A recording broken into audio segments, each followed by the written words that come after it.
let's talk about Your Honor. I saw the first episode last night in advance of it premiering, and I don't know if the word intense even gives it the proper treatment.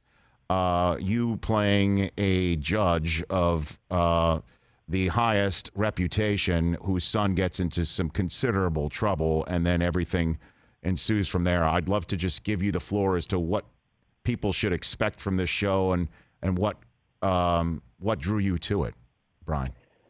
Well, it drew me in with the premise.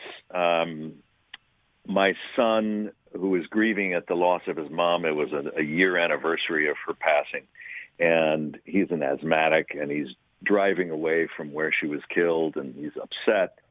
He can't get a hold of his inhaler, and it fell on the floor, and he gets into an accident, and he hits a kid on a motorcycle, and the kid dies at the scene. And my son, who is trembling and trying to get his air himself, panics, and he leaves the scene of the accident. Well, he knows it was a mistake, but it's too late. I get home from my work, and I know he's upset, and he confesses to me what happened. And I say to him in all that dread, we have to do the right thing. We have to turn you in, or else your soul will forever be, stained. So he goes, I understand. And so we drive him to the police station. I'm about to turn him in. I say, wait in the car. Let me set this up, and then I'll come get you. And as hard as that, even that would be, to turn your own son into authority, to go through the system, to be tried for hit and run. Oh, while I'm there, I notice two people who are grieving, and they're a husband and wife, and I find out from one of the policemen in there that those are the parents of the boy who was killed.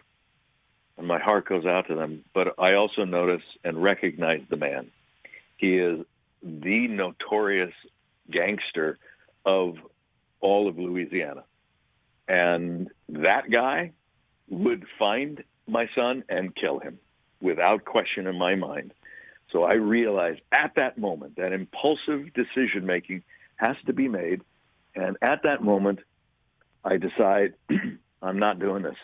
I can't just let my son become a sitting duck. And I walk out of the police station. My son thinks, oh, it's time to go in. So he gets out of the car, and I tell him, get back in the car. We're leaving. No, Dad, you're right. We should turn to get back in the car. And I tell him what happened, and I go, we're leaving. So from that moment, my life and his life changes forever, because I'm a judge. I'm very noble and righteous. And all of a sudden, I have to start thinking like a criminal. I have to think, how do I create alibis? How do I erase evidence? How do I dismiss or get rid of testimony? How can I manipulate the system to keep my son safe? So there's a definite moral compromise being made. It is harrowing and compelling all the way through to the final episode. So I hope you watch on Showtime. It is starting this Sunday. It is amazing, Bryan, and I got to, and the cast again. Michael Stuhlbarg, who plays the aforementioned gangster. Fans of Boardwalk Empire and Fargo will know his work. Right. Isaiah Whitlock from The Wire, his famous line, "I'm not able." I think you actually used the word earlier in this conversation. He's amazing in it. Hope Davis is in everything, and then obviously you. When I saw the scene with you and your son, when your son told you what had happened on the road, I thought of when you were here in person a few times ago, when you were here as part of your memoir, A Life in Parts, that we still have right here on our set, talking about the scene from Breaking Bad where you as Walter White watching Jesse Pinkman's girlfriend, played by Kristen Ritter, pass away, and how that was one of the toughest scenes you've ever had to be part of, because you obviously thought of your own fatherhood. I'm wondering if that came into play in this scene too. I mean, it was.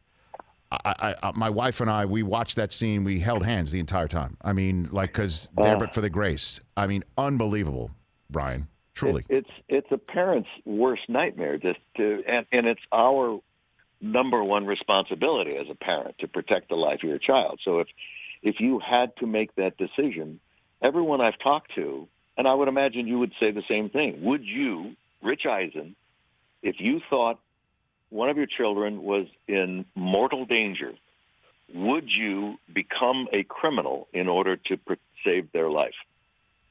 Yeah, I mean, to answer the question, Brian, I would cook meth too. You know what I mean? Like, so, yeah. you know, it's and that's another kind of parallel that I kind of caught in a way, and I'm sure you must have as well when the script lands on your desk. Is, you know, you have these moments in your life that's presented right on your lap that you never saw coming, and how do you react? What do you do? I mean, how do you handle it? What do you do?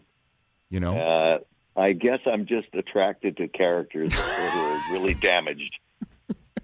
Well, and also, right, and also becoming Jewish for the jokes too, Brian. You know, we can. Hey, you know, it sustained our people for 3,000 years. Hey, you watched all the way to the end. Thanks for that. Watch more right here.